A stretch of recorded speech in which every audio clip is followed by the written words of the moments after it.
સુદામા ચરિત્રની કથા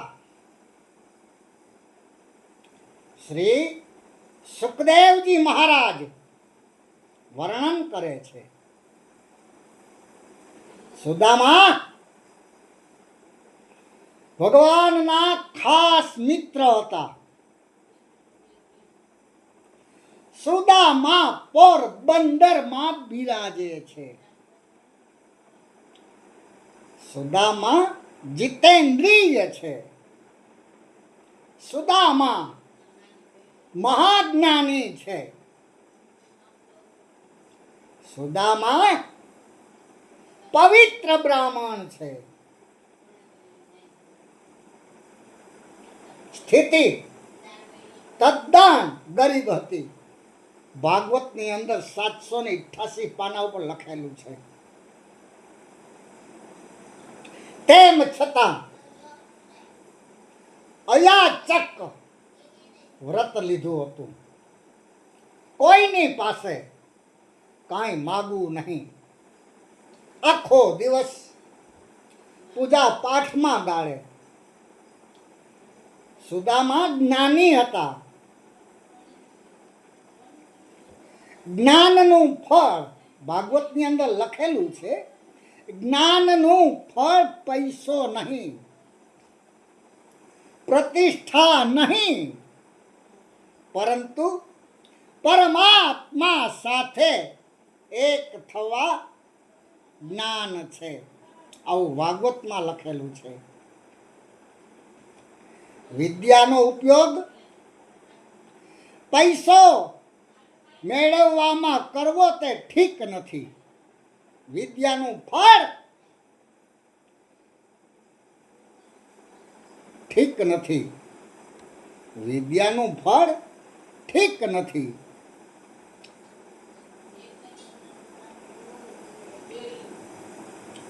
કેટલાક વિદ્વાનો વિદ્યાનો ઉપયોગ ભોગ માટે કરે છે.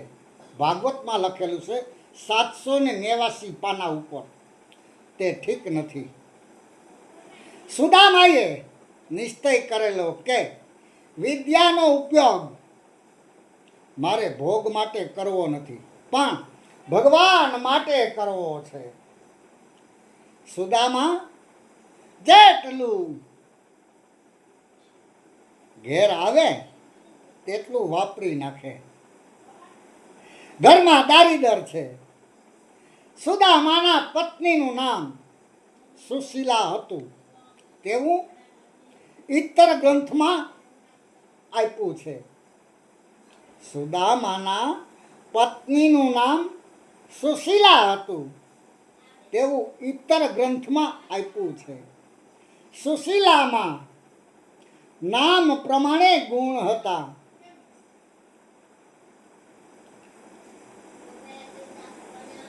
અને નામ પ્રમાણે ગુણ હોવા જોઈએ. કોઈ બેનનું નામ હોય છે શાંતાબેન, કોઈ બેનનું નામ હોય છે શાંતાબેન, પણ ઘરમાં શાંતિનું નામ નિશાન ન મળે. કોઈનું નામ હોય છે ગંગાબેન, પણ તેના ઘેર જાવ ને તો પાણી પીવા ન મળે. સુશીલા પાસે ફક્ત એક જ વસ્ત્ર હતું. ભાગવતની અંદર લખેલું છે 789 પાના ઉપર. નાઈને શરીર ઉપર સુકાવે વસ્ત્રને. પતિના ઘરમાં સુખ સંપત્તિ હોય, પતિના ઘરમાં સંપત્તિ હોય, સુખ હોય, અને પતિ સાથે પ્રેમ કરે, એમાં શું આશ્ચર્ય.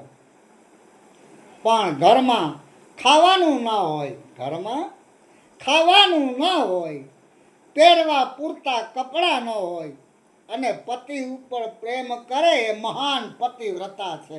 આવું ભાગવતની અંદર 789 પાના ઉપર લખેલું છે. સુશીલા મહાન પતિવ્રતા છે. ગરીબીને કારણે અનેક વાર પતિ પત્ની બિલકુલ ખાય નહીં, ઉપવાસ કરતા હતા. તેમ છતાં સુશીલાએ કોઈ દિવસ સુદામાને કહ્યું નથી કે તમે બ્રાહ્મણ છો, વિદ્વાન છો, તો ક્યાંય કમાવા જાઓ. સાધારણ સ્ત્રી હોત તો પતિને ઠપકો આપો કે તમારે ધંધો કરવો ન હતો તો પછી પરિણા શું કામ? મારી જિંદગી બગાડી શું કામ? પતિ સુખ આપે અને ધન આપે ત્યારે પતિમાં સેવા પત્ની કરે, એમાં શું આશ્ચર્ય? પણ પતિ દરિદ્ર હોય તેમ છતાં પતિની પરમેશ્વરનો ભાવ રાખી તેની સેવા કરે એ પત્ની ધન્ય છે, ધન્ય છે. જય હો દ્વારકાધીશની જય હો. ઘરમાં રહી પતિ પત્ની સત્સંગ કરે, ઘરમાં રહી પતિ પત્ની કૃષ્ણના કીર્તન કરે. બોલ દ્વારકાધીશ કી જય. તો એવો ગ્રહસ્થાશ્રમ સંન્યાશ્રમને પણ શરમાવે છે.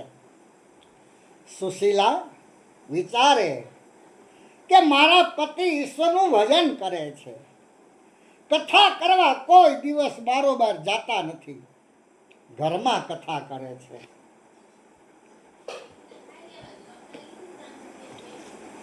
પતિ કથા કરે અને પત્ની સાંભળે. જય હો દ્વારકાના રાજાની જય હો, જય હો, જય હો. તમે પણ તમારા ઘરમાં આ પ્રમાણે શરૂ કરજો. જે સાંભળ્યું છે તે બોલો, તો તે વાત બુદ્ધિમાં સ્થિર થશે. સુદામાના ઘરમાં ઘણીવાર બાળકોને ખવડાવવા માટે કાંઈ હોતું નથી. બાળકો માતાને બહુ પજવે છે. બાળકો સુશીલા દેવીને બહુ પજવે છે. માં ભૂખ લાગી, માં ભૂખ લાગી, મને કાંઈક ખાવાનું આપ. સુશીલા પોતાની જાતને ધિક્કારે છે. સુશીલા પોતાની જાતને ધિક્કારે છે. મને પરમાત્માએ માતા બનાવી પણ ખાવાનું કાંઈ આપ્યું નથી. સુશીલાથી અરે સુશીલાથી બાળકોની આ દશા જોવાતી નથી. દારિદ્રનું દુઃખ સહન થતું નથી.